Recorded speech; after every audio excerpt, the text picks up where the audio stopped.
यथा विनिमय यात्रति शरगः वर्षं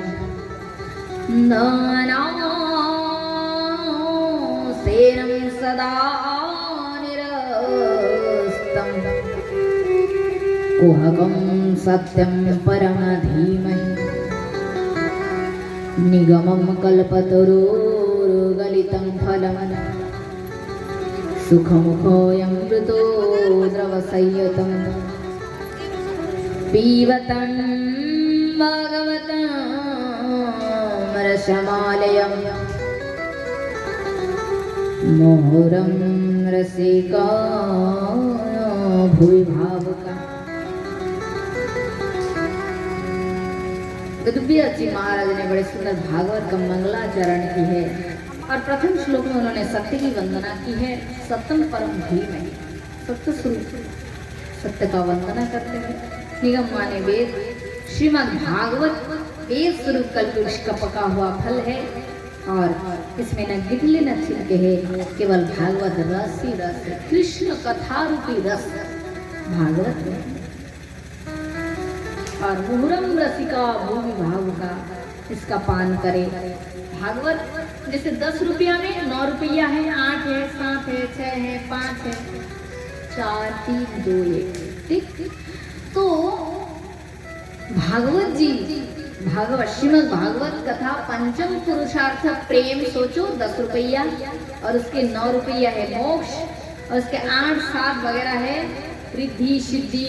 जितने भी बड़े बड़े लोगों की राजा इंद्र लोग, स्वर्ग लोग, ब्रह्म लोग, सब कुछ भागवत दे सकता है। आप क्या चाहते हैं? ये कोई राजा डॉक्टर बन जाना, कोई इंजीनियर मंत्री हो जाना हमारा पृथ्वी का, ये भागवत जी के सामने नहीं के जैसा है। मतलब ये भागवत इतने एक एक लोगों की राजा ये भागवत बना सकते हैं। ये भागवत कथा कल्पवृक्ष है, समस्त मनोरथ मनोकामना को पूर्ण करने वाले हैं। जो जैसा चाहते हैं, समुद्र के पास अनंत जल है, आपके पात्र के अनुसार आप ले सकते हैं। भागवत कथा सब कुछ दे सकता है।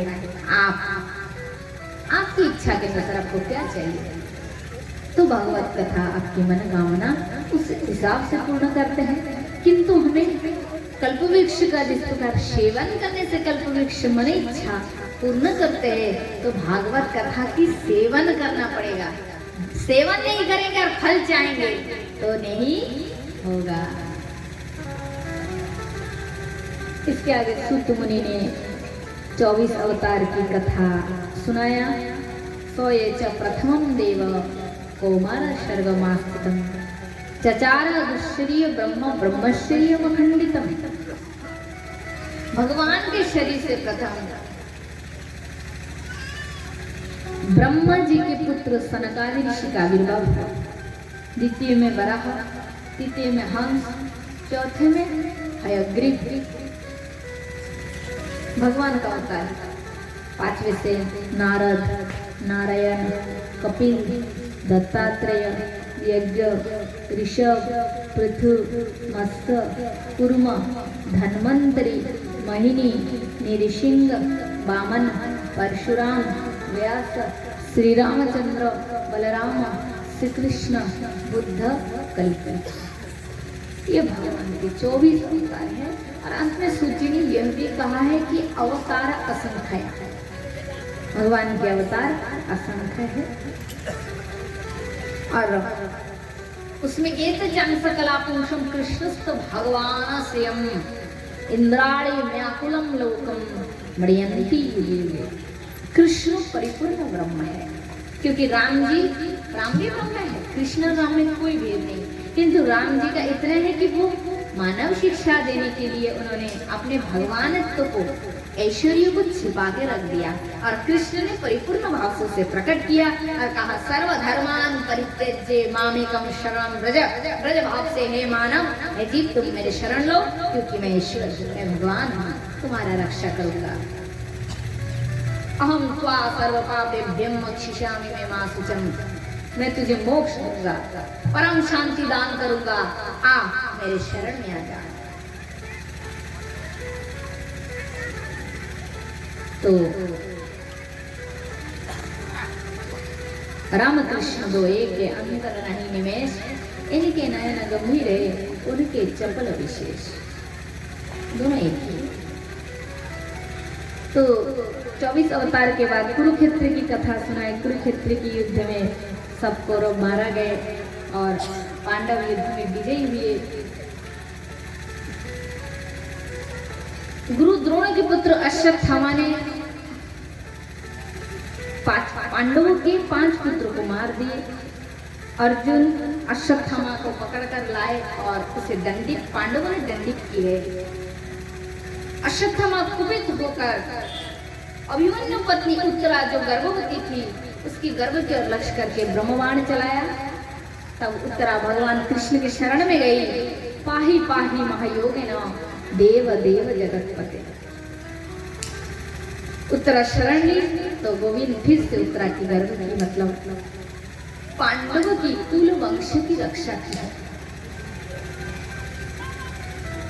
कुंती माता हाथ जोड़कर गोविंद की स्तुति करने लगे। नमस्ते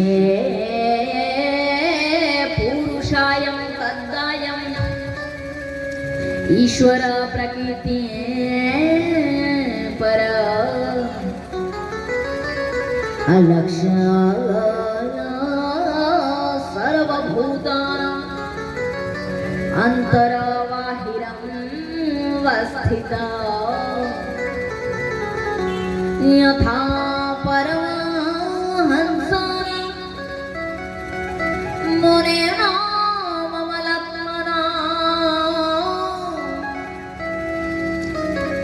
भक्ति योगो वेदानार्थ कथं पश्यामि ये स्त्रियं। माता कुंती कहते हैं केशव आप पुरुष है, प्रकृति से परेश्वर है, अलक्ष्य रूप में जगत के अंतर और बाहर सर्वभूत व्यापी स्थित है। वेद आपको नेति नेति कह के पुकारते हैं। मैं एक साधारण स्त्री हूँ, भला आपकी महिमा को क्या जाने। भगवान ने कहा बुआ तुम्हारी भक्ति से मैं प्रसन्न हूँ, वर मांगो। खाली बुआ ही नहीं, पांडवों से भी कहा गया तुम सब वर मांगो, क्या चाहते हो मुझसे। बड़ा सुंदर युधिष्ठिर जी ने सत्य पर स्थित रहने का वर मांगा। बोले धर्म पर मेरा मन रहे, अधर्म में मैं कभी ना चला। भीमसेन जी ने कहा केशव घर में भोजन बनता है तो आधे में खानदान और लोग कहते कि आधे में भीमसेन। आशीर्वाद दो केशव खाते पीते रहे और आपकी भक्ति भी करते रहे। अर्जुन ने कहा केशव शिष्टस्ते स्वाभिमान प्रपन्या। अर्जुन ने कहा प्रभु आप मेरे गुरु भी है और आप मेरे मित्र भी है, आपके संग जो मेरा संबंध है ये सदैव बने रहे, ऐसे ही आशीर्वाद दीजिए। भगवान ने कहा तथा। द्रौपदी ने कही केशव जब विवाह हुई थी तो मैंने तुम्हारे हाथ में राखी जो धागा होता है ना, कृष्ण के हाथ में धागा बांधी थी द्रौपदी ने। बोले गोविंद भाई और जो बहन का जो तुम्हारे संग मेरा संबंध है ये संबंध सदा ही बने रहे, यही मुझे वरदान। भगवान ने कहा बहुत अच्छा बहना, बहुत प्रसन्न हूँ। छोटे छोटे भाई नकुल सहदेव थे, उन्होंने कहा प्रभु यदि वर देना चाहते हैं तो यही वर दीजिए कि हम तो छोटे भाई हैं, छोटे भाई होने के नाते बड़े भाइयों की सेवा करें और आपका बीच बीच में दर्शन भी प्राप्त होते रहे। सबको वर दिया गोविंद ने, किंतु क्रांति को तब आई जब भगवान ने अपनी बहन सुभद्रा से कुछ मांगने के लिए कहा। भगवान ने कहा बहन सुभद्रा तुम भी कुछ मांगो। सुभद्रा ने कही प्रभु सबने कुछ मांगा, मैं क्या मांगू? कुछ भी मांगो जो तुम्हारे मन में है। इंद्र पद ब्रह्मा पद क्या चाहती है तू, मांग के तो देख। तुझे मांगने में देर होगा पर मुझे देने में देर नहीं होगा। तो सुभद्रा कहती है कृष्ण तदीय पद पंकज पंजरान्ते अदैव माना विशतु मानं राजहंस प्राण प्रयाण समये कफवात पित्त कंठो यवरोधनो विधो स्मरणं कुतश्यते। बहुत पॉइंट की बात कही सुभद्रा ने। देखो मतलब जिसको खुद को मारना होता है ना तो एक सुई भी बहुत काफी है। सुई सुई खुद को मारना होगा और मैदान में जाओगे युद्ध के लिए तो एक सुई से काम नहीं चलेगा, बहुत अस्त्र चाहिए। जिसको अपना कल्याण करना है ना वो एक बार में ही चेंज हो जाता है। भागवत कथा सुन के जीवन में चेंज परिवर्तन आ जाता है और जिसको परिवर्तनता नहीं होना हो तो 1000 भी कथा सुने वो परिवर्तन नहीं हो पाते। अर्थात सुभद्रा कहती है कृष्ण सदे प्रभु। आप कहते इंद्र पद मांग ले, ब्रह्मा पद मांग ले, किंतु मैं ये सब नहीं चाहती हूँ। मैं यही चाहती हूँ कि प्रभु कि मेरे मन रूपी राजहंस सदैव आपकी चरण रूपी मान सरोवर में डूबे रहे। मेरे मन सदैव आपके चरणों में लगे रहे। गोविंद मुझे यही वर दो। तो भगवान कहते सुभद्रा बहन मतलब तुम मेरी भक्ति चाह रहे हो। अरे पगली तुझे मालूम भी है लोग मेरी भक्ति कब करते हैं? जब बूढ़े हो जाते हैं, बूढ़े कमर टेढ़ा हो जाता है, आंख से कम दिखते हैं, बाल सब पाक के सफेद हो जाता है, कानों से कम सुनते हैं, तब जाके मेरी भक्ति करते हैं लोग। और तू और मेरी भक्ति मांग रही है। बता तो तेरी भक्ति का भी क्या उम्र है? भगवान थोड़ा परीक्षा ले रहे हैं। भगवान तो जानते हैं सब। तो सुभद्रा कह रहे नहीं भैया नहीं, ये मत कहो कि मेरा क्या उम्र है। जब मृत्यु के समय आता है तो कफवात पित्तो एक गले में छाती में कफ कफ घर घर घर घर घर घर करके कफ हो जाता है, भर जाता है। मनुष्य चाह के भी आपका नाम मुख से ले नहीं पाता है। कंठ गुरगुरायते मतलब कफवात पित्त, कफ से ये कंठ भर जाता है। हे भैया मृत्यु के समय जब आते हैं तो प्राण प्रयाण समय कफवात पित्त कंठोवरदनम गला भर जाता है, रास्ता रुक जाता है, सांस लेने के लिए तब वो जीव तड़पते हैं। उस समय तुम्हारा नाम से शरण नहीं रहता है।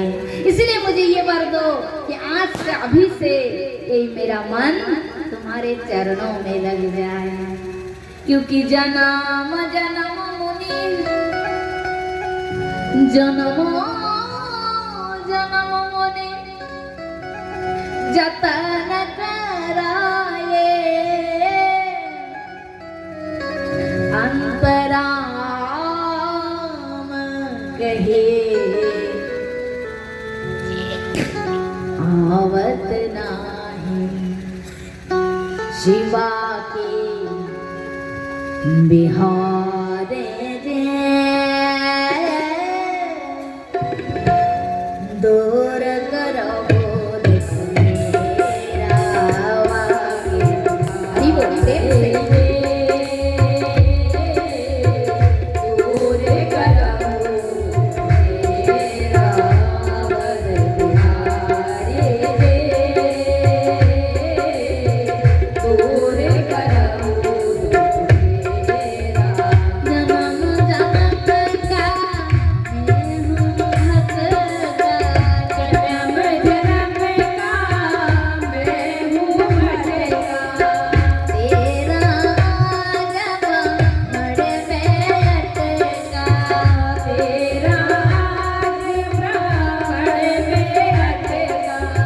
शरण तुम्हारे बनवारे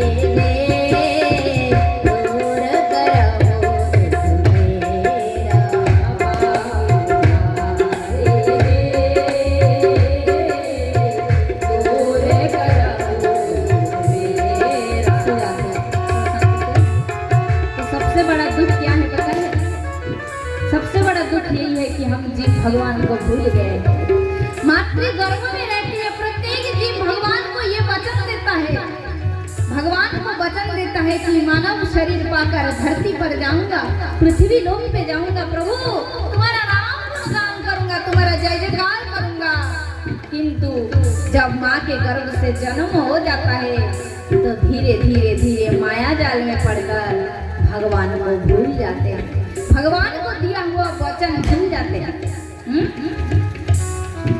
माया जाले पड़ी जननी जनक स्नेहते भूलिया संसार लागिल भालो क्रमे दिने दिन बालक हইয়া खेलिने बालक सह আর কতদিন জ্ঞান উপার্জিতে পাঠ পড়ি অহরহ विद्यार गौरवे भूमि देशे देशे धन उपार्जन करी परिवार पालन एक मने करी भूलिनु तुम्हारे हरि भूलिनु तुम्हारे हरि आज नाम जन्म का मैं हूँ भटका जन्म जन्म का मैं हूँ भटका तेरा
किंतु सुना है कि तुम दया के सागर हो, करुणा के सागर हो, मुझे साधों को ठुकराओ ना प्रभु। तुमने बड़े बड़े भक्त की पार लगाया, किंतु मैंने ऐसा भी सुना कि जब गज ने शबरी ने तुम्हें पुकारा तो शबरी की पुकार सुनकर तुम उसके पास चले गए। अहिल्या ने जब पुकारा तो उसके पास चले गए, मीरा ने जब पुकारा तो उसके पास चले गए। प्रभु इसलिए मुझे भी कृपा करो गोविंद, कृपा करो।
सबसे बड़ा दुख यही है कि जीव भगवान को भूल गए हैं,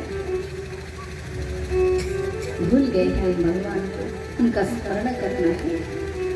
ভুলিয়া তোমারে সংসারে আসিয়া পেয়ে নানাবিধ ব্যথা, তোমার চরণে আসিয়াছি প্রভু, বলিব দুঃখের কথা। জননী জঠরে ছিলাম যখন বিষম বন্ধন পাশে, একবার প্রভু দেখা দিয়ে মরে পৌঁছিল এ দিনদাসে। তখন ভাবিলু জন্ম পাইয়া ভজন করিব তব, জন্ম হইল পড়ি মায়া জলে, না হইল জ্ঞান লব।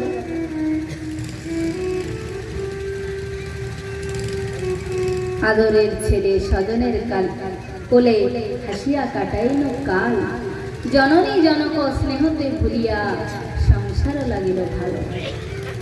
ক্রমে দিনে দিনে বালক হইয়া খেলিল বালক সহ, আর কিছুদিন জ্ঞান উপার্জিতে পাঠ করিয়া হরহ। বিদ্যার গৌরবে ভ্রমি দেশে দেশে ধন উপার্জন করি, স্বজন পালন করি এখনে ভুলিল তোমারে হরি। আবার জড় বিদ্যা যত মায়ার বৈভব তোমার বচনে বাধা, মহজনমীয় অনিত্য সংসারে জীবকে করয় গাধা। সেই গাধা হইয়া সংসারের বোঝা বহিল অনেক কাল। বার্ধক্য এখন শক্তির অভাবে কিছু নাহি লাগে ভান। অশোক অভয় অমৃত আধার তোমার চরণোদয়, তাহা এখন শরণ লইয়া ছাড়িনু ভবের ভয়। আবার আত্মনিবেদন তুইয়া পদে করি, হইলাম পরম সুখী। ওই দুঃখ দূরে গেল, চিন্তা না রহিল, চৌদিকে আনন্দ দেখি।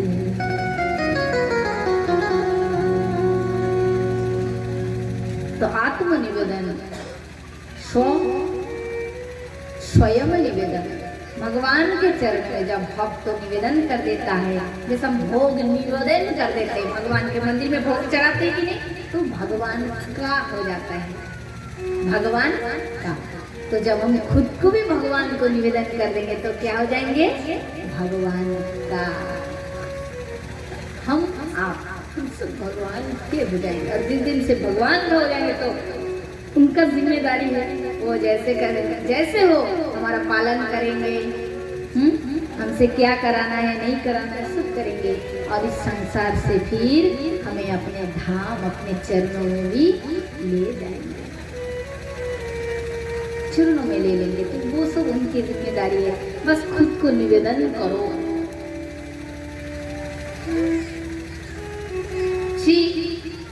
श्रुत मुनि सनकादि ऋषि को कथा भागवत कथा सुना रहे हैं, तो आपने श्रवण किया माता कुंती बुआ के दरबार में सुभद्रा ने सुंदर वर मांगे और कहा प्रभु मुझे केवल आपकी चरण की भक्ति चाहिए। सुभद्रा की बात सुनकर गोविंद के नेत्रों में आंसू आ गए, दौड़ कर आकर अपनी बहन सुभद्रा को हृदय से लगा लिया। कुंती माता ने कहा कृष्ण तुमने मुझे वर मांगने के लिए कहा, यदि वर देना चाहते हो तो ऐसी वर दो कि जीवन में मुझे दुख के बाद दुख मिलते रहे, दुख के बाद दुख मिलते रहे, मुझे सुख नहीं चाहिए। बोले क्यों? बोले ऐसे सुख को लेकर क्या करेंगे जिस सुख आने के बाद जीव तुम्हें भूल जाते हैं। विपदा नहीं वो विपदा, विपदा नहीं वो विपदा, संपदा नहीं वो संपदा, विपदा विस्मरण विष्णु, संपदा नारायण स्मृति। तो ऐसी संपत्ति को लेकर क्या करे, कुंती बुआ कह रहे जिस संपत्ति आने पर मनुष्य तुम्हें भूल जाते हैं। गोविंद मुझे विपत्ति दे दो जिस विपत्ति के जीवन में आने के बाद बार बार तुम्हारा नाम स्मरण आ जाए, वही दुख दे दो। कौन कह रहे? कुंती माता। क्योंकि मनुष्य के जीवन में जब सुख आता है ना, तो मनुष्य भगवान को भूल जाते हैं। इसीलिए कबीरदास जी ने कहा, सुख के माथे सिली पर, सुख के माथे सिली पर, जो हरि हृदय से जाए, बलिहारी वो दुख की, जो पल पल नाम जपा। हे गोविंद, मैं इस दुख की बलिहारी जाता हूँ, इस दुख में तेरा नाम याद आ जाता है, इसलिए भगवान नाम याद आ जाए, इससे बड़ा गलत अर्थ क्या हो सकता है। आइए भगवान नाम की महिमा एक भजन करते हैं, बहुत सुंदर भजन है।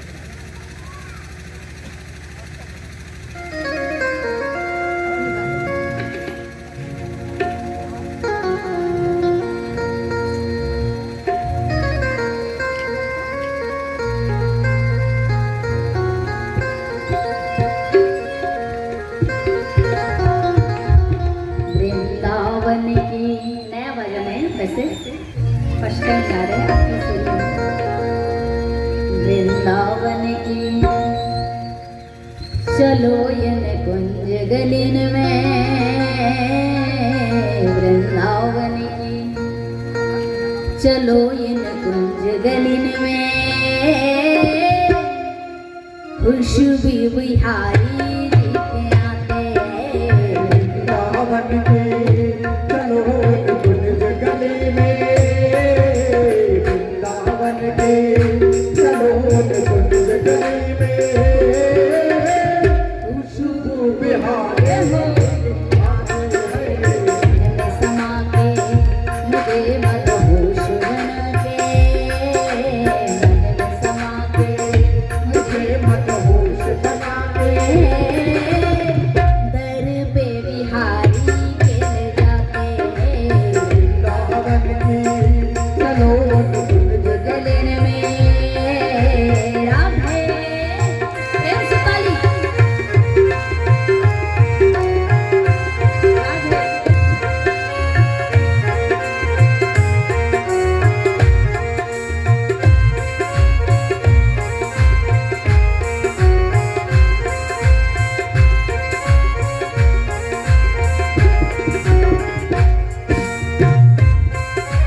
सुगंध भर जाते वृंदावन के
बोलिए वृंदावन के बाकी बिहारी लाल की जय।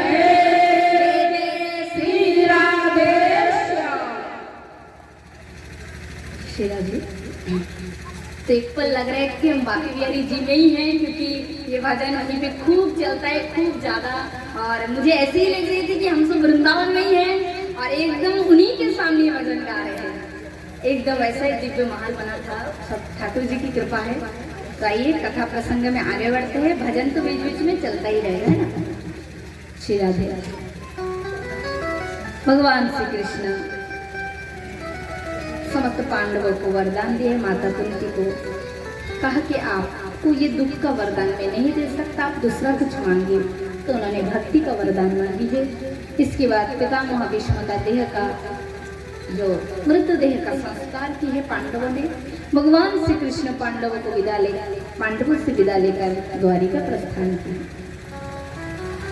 और बहुत दिन बाद जब पांडवों को पता चला कृष्ण नेत्रधाम चले गए, तो उत्तरा के पुत्र परीक्षित को राजा बनाकर पांडव भी वहां से सर्व प्रस्थान किए। परीक्षित राजा बन गए और कलियुग का आरंभ हुआ।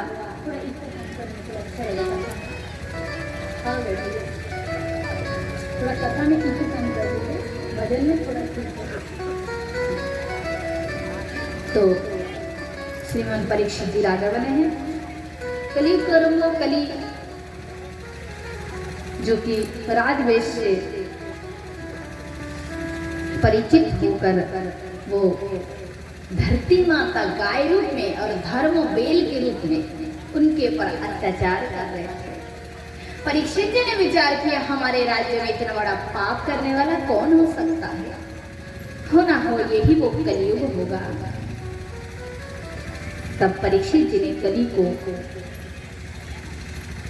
दंड देने के लिए प्रेरित हुए परीक्षित जी और कली को कहा, हे कलियुग, मैं निश्चित जानता हूं तू अधर्म का स्वरूप है, हमारे राज्य से निकल जा, नहीं तो मैं अभी तुझे इस क्षण प्राण दंड दूंगा। कली ने कहा, राजा, पूरे दुनिया में आपका राज्य फैला हुआ है, मैं कहां जाऊं? परीक्षित जी ने राजा परीक्षित जी ने कलियुग को देखिए, बड़े सुंदर कथा प्रसंग है, ध्यान से सुनिए। 4 स्थान असत्य, मदिरा, जुआ और परस्त्री संग, 4 चीजों से हमें बचना चाहिए। कली ने कहा, राजा 4 स्थान बहुत कम हो जाता है और 1 स्थान बढ़ाइए। तो परीक्षित जी ने कहा, स्वर्ण तमो, सोना जो है ना,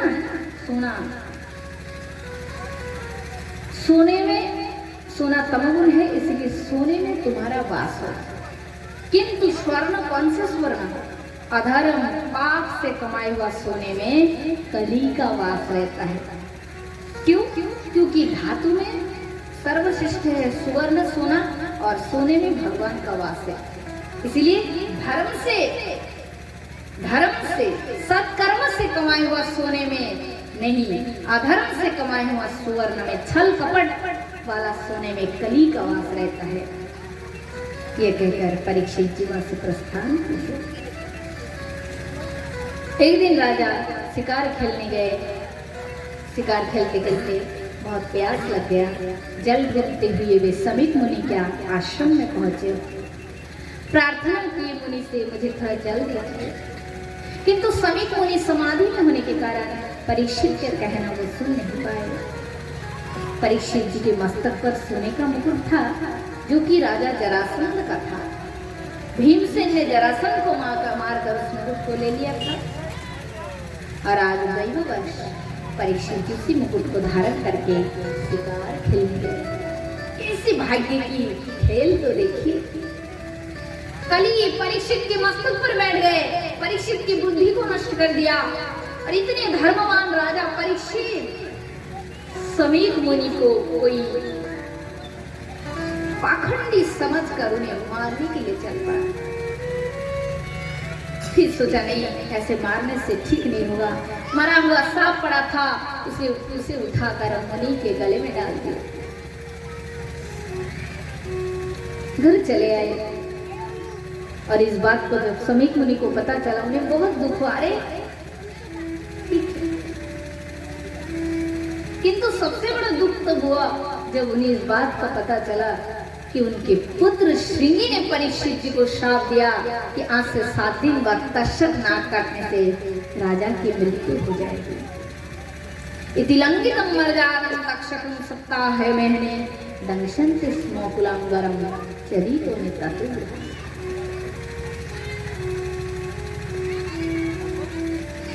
मुनि के एक शिष्य था गौरमुख ने जाकर परीक्षित जी को सब बताया। परीक्षित जी अपने पुत्र जन्मेंद्र को राजसिंहासन सौंप दिए और खाली हाथ गंगा जी के किनारे चले गए। 7 दिन बाद मैं मर जाऊंगा, अब संसार करने से क्या फायदा, मुझे अपना कल्याण करना चाहिए। परीक्षित जी मुनियों के शरण में गए। उसी समय श्री सुखदेव मुनि का आविर्भाव हुआ। बोलिए सुखदेव भगवान की जय। जय जय श्री राधेश्याम। सुखदेव मुनि को आसन दिए, क्योंकि ऋषि मुनियों को जोगी कहा जाता है, जोगी, और सुखदेव मुनि क्या है? परम योगी। बड़े बड़े संत महात्माओं को हंस कहा जाता है, और सुखदेव मुनि क्या थे? परमहंस, हंसों के ऊपर परमहंस।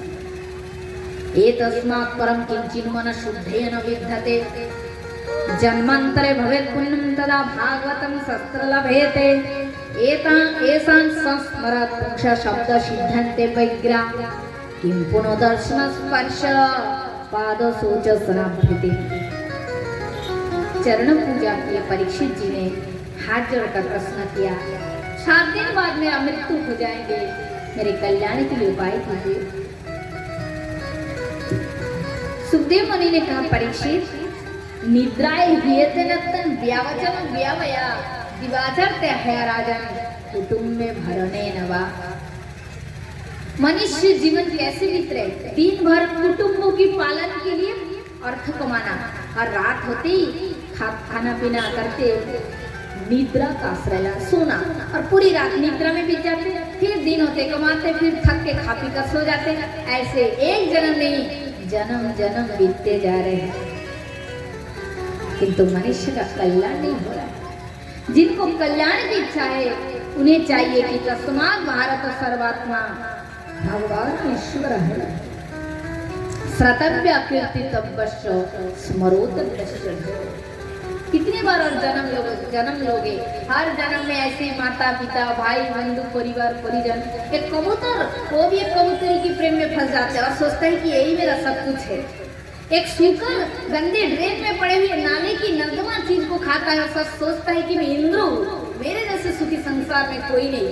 और वही हम बड़े बड़े बंगला बनाते, करोड़ रुपयों से महंगे पलंग में सोते हैं, एसी कमरा में, और बढ़िया बड़ा सुंदर स्क्रीन लगा देते हैं और तकिया पर मस्त बढ़िया पड़े पड़े, और बस रिमोट ही तो पकड़ना है, डबल बेड पे पड़े पड़े चैनल बदलते और सोचते वाह हम तो इंद्र जैसे परम सुखी है। सूकर और विष्ठा खा के जो इंद्रिय सुख पाते हैं, इंद्र भी इंद्र सिंहासन में बैठकर वही इंद्रियों की सुख भोगते एक ही समान है, कुछ भेद नहीं है। कि जीव की भोगों की इच्छा बड़े प्रबल है, इसलिए जन्म मृत्यु का चक्कर नहीं छूट रहा है, बार बार आना बार बार जाना। इसलिए हेमंत तुम इस बार एकदम स्थिर हो जाओ, शांत हो जाओ और भगवत चरण की आश्रय लो, कथा सुनो, भजन करो, नाम करो, मन को डांट के कराना है। और करते करते यही मन जो तुम्हारा शत्रु तुम्हें भगाता है, यही मन करते करते एक बार जब लग जाएगा ना, तो जो मन तुम्हें ना चाहता था वही मन तुम्हारे अधीन होकर गोविंद के पास तुम्हें ले जाएगा। बोलो राधे। ये मन ही हमारा परम शत्रु है, और इस मन को यदि आप हैंडल करोगे, अच्छी शिक्षा देकर इसको सही लाइन पे लोगे, तो ये मन ही तुम्हारा परम बंधु बन जाएगा। तुम्हारा सुखदेव मुनि भागवत कथा सुना रहे, कह रहे 7 दिन में भागवत कथा ही तुम्हें मोक्ष दान करेंगे। सृष्टि विस्तार की कथा सुनाई, राजा मनु के 3 पुत्री ब्याही गई।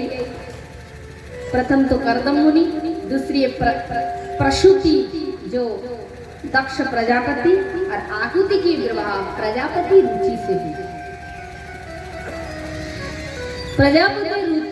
प्रजापति दक्ष के घर 16 कन्या हुई, छोटी कन्या थी सती के विवाह भगवान शंकर से हुई।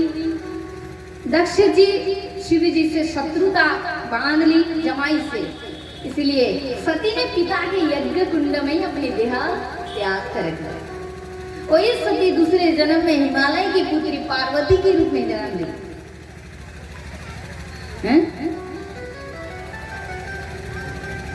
पार्वती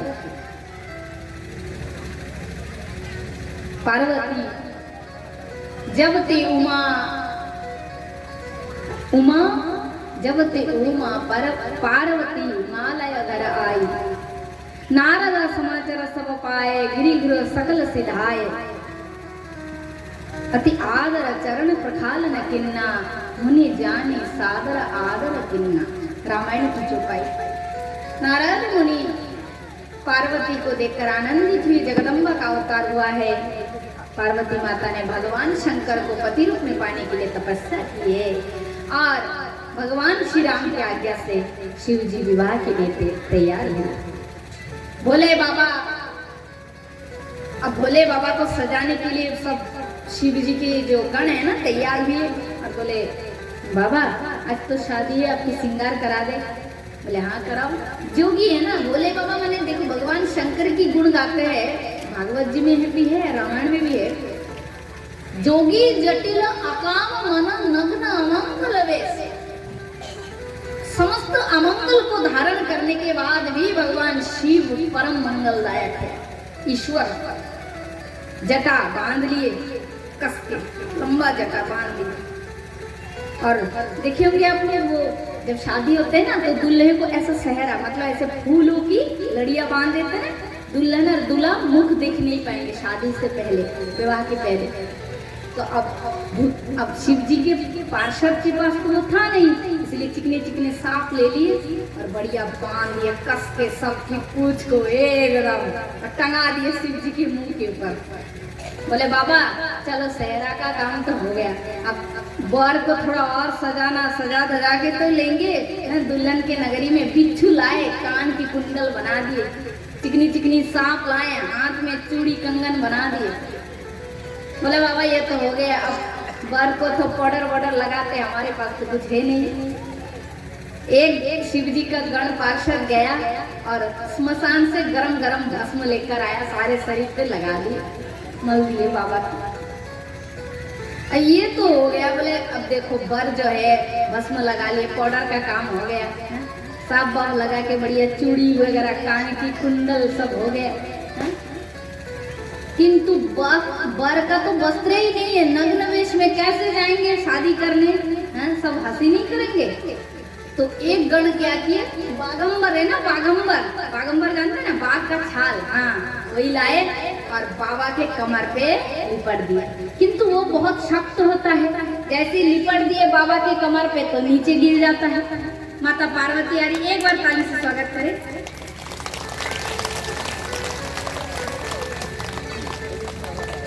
तो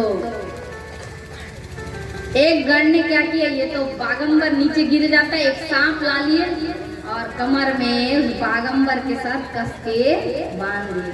बोले देख बाराती में सब नाचेगा। उस सांप से कहा तू मत नाचना, तू अगर यहाँ से निकल के नाचने लगा तो बाबा का बागंबर नीचे गिर जाएगा। वर यदि नग्न हो गया दुल्हन के नगर में तो कितनी बड़ी बेइज्जती होगी। इसको बोले 24/8 तेरा लंबा ड्यूटी है, यहीं पे रहना। अब तो विष्णु जी आए, ब्रह्मा जी आए, सब अपने अपने इंद्र अब सब वाहन लेकर चल पड़े हैं, कहा पार्वती जी की नगर में।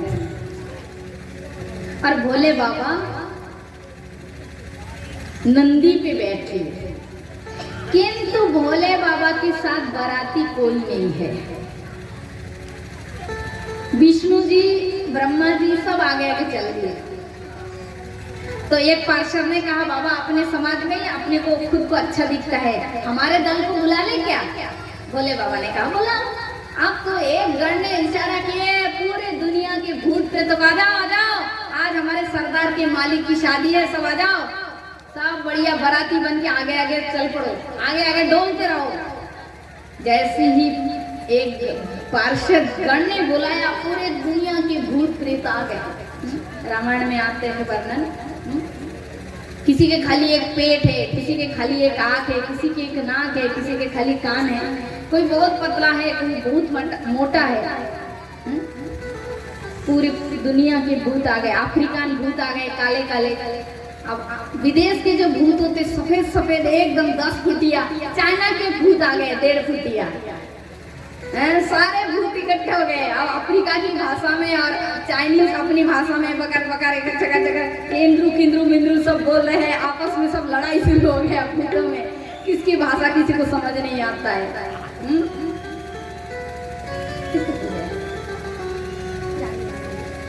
तो महाराज इस प्रकार सब भूत माऊ माऊ माऊ कर रहे हैं, सब आपस में लड़ते लड़ते चल पड़े माता पार्वती की कहा हिमालय। ठीक है। अब तो महाराज अब जब बाराती आते हैं, बर आते तो स्वागत करते हैं दुल्हन के नगर से। सब नगर की बाहर आ गए, चलो चलो आरती की थाला ले लो, चलो आ गए बर आ गए।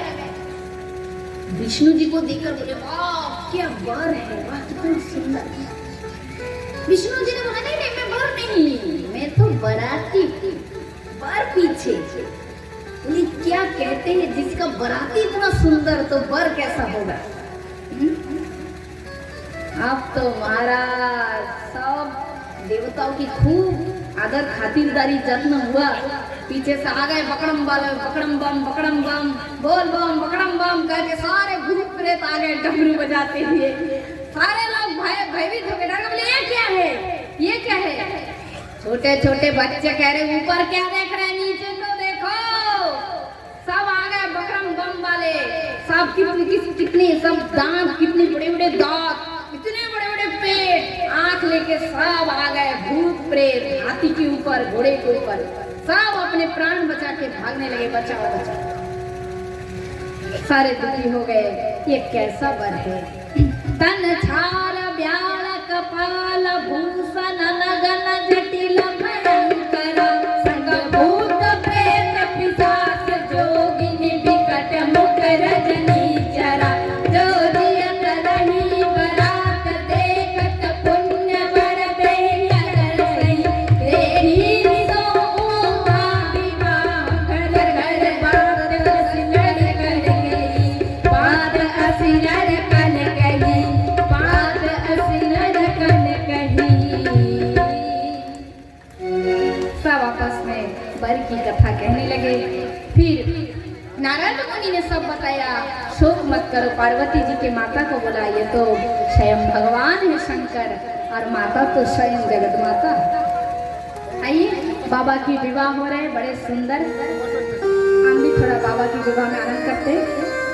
बोले बाबा बैठने से नहीं होगा, आज तुम्हारा शादी है तो नाचना बरोबर पड़ेगा। यहाँ शंकर भगवान नाचेंगे, आप सब देखेंगे। डमरू वाला नाचेगा। यदि आप कोई इनके संग नाचना चाहते हैं तो अपने अपने जगह में नाच सकते हैं।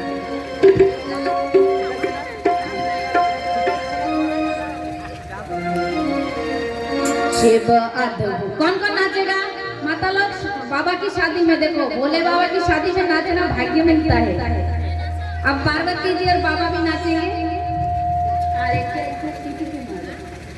शिव अद्भुत रूप बनाए, शिव अद्भुत रूप बनाए, जब ब्याह रचाने आए।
भोले बाबा